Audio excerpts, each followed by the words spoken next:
Hello everyone and welcome back into yet another episode here of the GSMC Dead Ball Sports Podcast, brought to you as always by the GSMC Sports Network. My name, as your host, is Christopher Shepard. Thank you all for tuning in on this wonderful Friday afternoon. Hope all is well. But we have a great show ahead of us today, starting off by previewing the second of two CFP semifinals. Last night's game was a thrilling finish. Congratulations to Notre Dame. Now we focus on Ohio State and Texas, and hopefully that game will be as good as last night's. Going to be talking about NFL Wildcard Weekend, previewing some of the final games we haven't gotten to already on the show, but also squeezing in there another one of these teams who has a good shot at winning the Super Bowl this season amongst the AFC's elite, the Baltimore Ravens. We'll be talking about the reasons why I think that could potentially happen for Baltimore. But before we get into any of that good stuff, it's going to be great. I do want to remind you, as always, to like, follow, and subscribe to the show on the network to keep up to date with all the content we release on the show. If you want to do it a little bit more directly, contribute and interact, get your opinions out there more directly while we are live streaming, consider making yourselves available to the Super Chat, Super Thanks, and Super Stickers features here on YouTube. Great way, as always, to get your opinions on areas. You can do the same through our website, gsmcpodcast.net as well. You can leave a tip or donation or any questions, comments, or concerns there as well. But if you want to do it while we are streaming our show, the Super Chat, Super Thanks, and Super Stickers features are the best way to go. Just make this show that much better. Everyone else around the network really appreciates it as just as much as me, I can tell you that. Without further ado, let's jump right into discussions of the second CFP semifinal, Ohio State-Texas.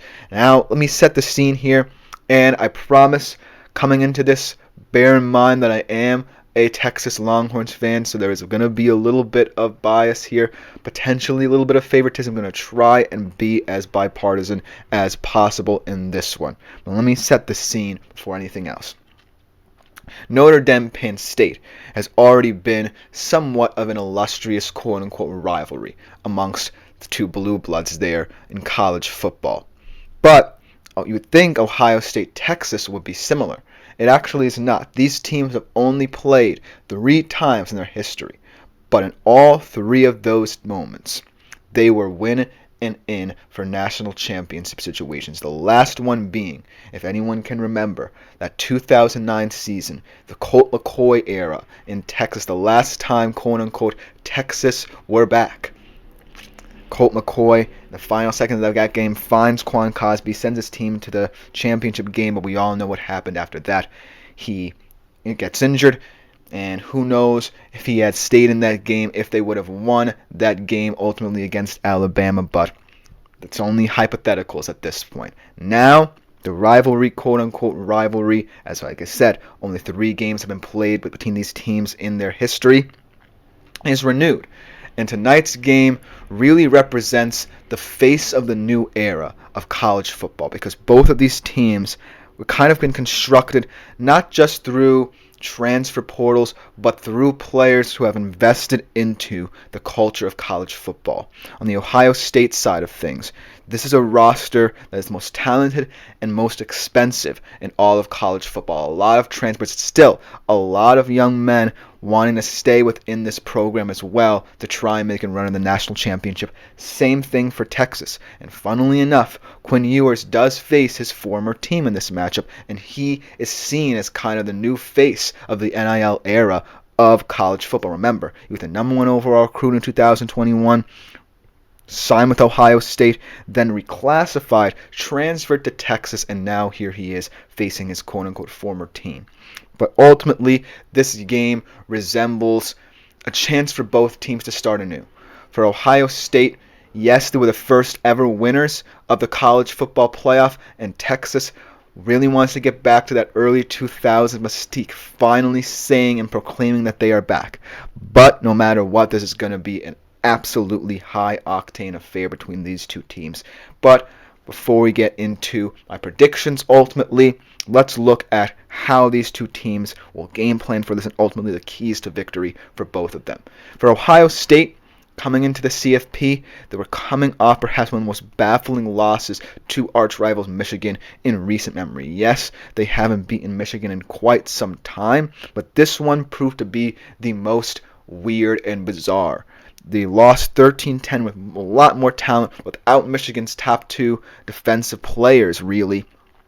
And coming into the college football playoff, a lot of people were saying that they potentially be upset at home by Tennessee, and if they should have made it past Tennessee, which they did, they would ultimately fall to Oregon. But no, they've clearly looked like the best team in the postseason. It's come down to Will Howard's play, but also the versatility and multifaceted nature of their wide receiver core. So, the Ohio State key to victory is quite simple here. Feed the best of those receivers. Okay, my graphic. Jeremiah Smith. Jeremiah Smith is a truly special player. Remember, he is just a freshman, but he has proven to be semi-alien in some of his performances against elite competition, especially against Oregon.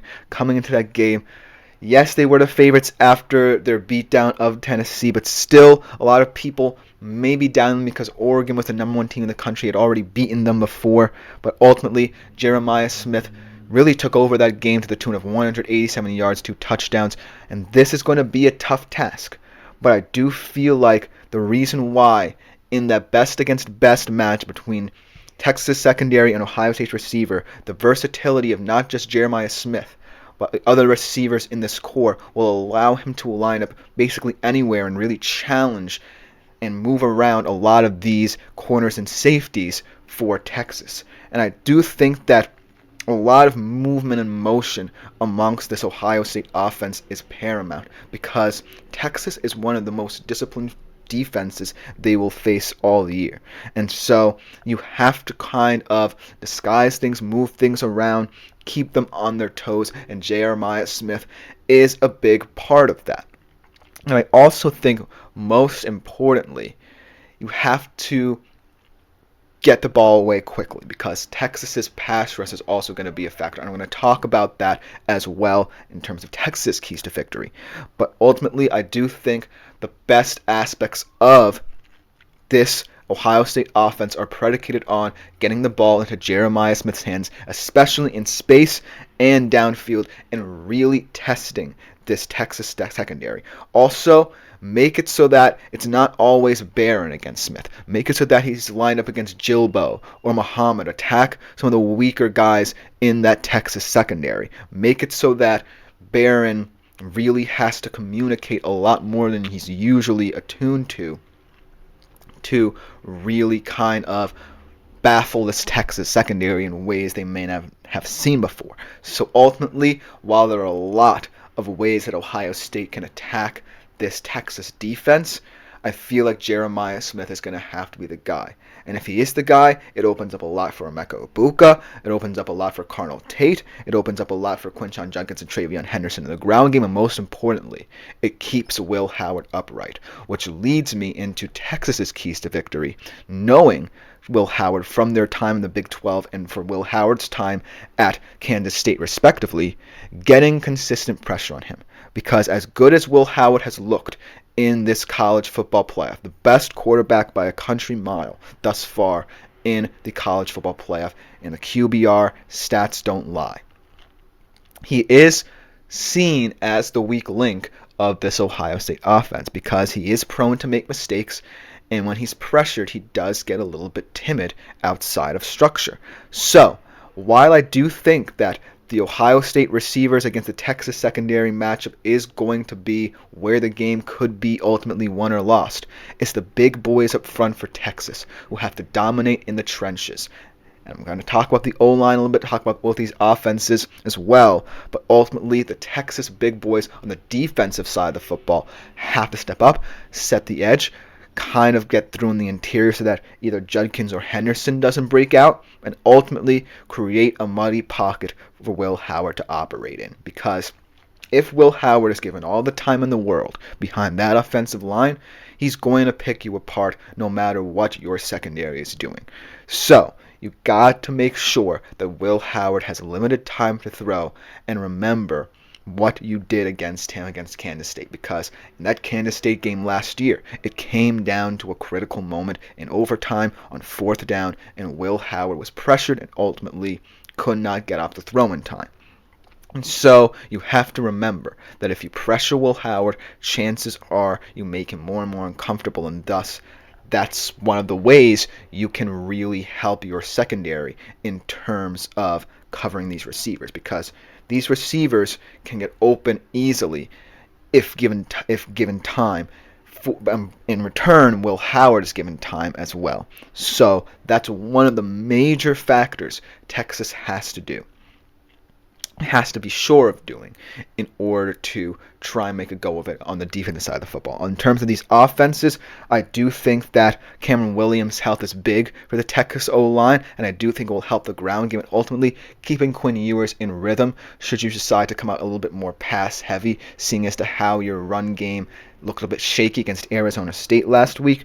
I do think keeping him in rhythm, giving him some quick throws early in the game and sustaining drives is going to be paramount. And then on the Ohio State side of things, just rely on your college football playoff game plan. Don't revert back to the team who was vulnerable against the Nebraskas and Michigans of the world. You gotta continue playing this high-octane style of offense and make Texas adjust to you and react to you rather than you having to react to what Texas adjusts to.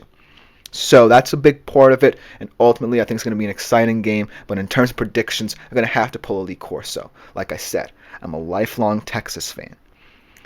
Seeing as last time Texas won in a winning into the national championship game, that's a big factor as well. And also, if Texas does win, it'll be kind of fulfilling the prophecy going up against Notre Dame. The first time the phrase Texas is back was coined. Remember that game, Tyrone Swoops diving into the end zone to score and proclaim Texas is back. So a lot of voodoo magic could potentially happen, but it's Ohio State in terms of on paper and what I think will transpire on the field. They're just too talented. They're the best offense this Texas defense has faced, but anything can happen. Like I said, Texas is more familiar with Will Howard than anyone else in the field, and so that could be a huge factor into this, but I think Ohio State's going to win this one. I think it's going to be closer than a lot of people think. I'm going to say it's 31-27 as the final, but ultimately Ohio State is just too talented a roster, too talented a team to lose to Texas at this juncture of the season. But no matter what, my heart will be pounding throughout this game, whether it's a blowout or whether it's close at the end. Just know that. But let me know what you think about this game in the comments, because coming up next, we're going to be talking about why another one of the AFC's elite has a chance to hoist the Lombardi yet again, the Baltimore Ravens. We'll be right back out of this short break to talk about them as well. I feel like I'm losing my mind. Is everybody in the world blind?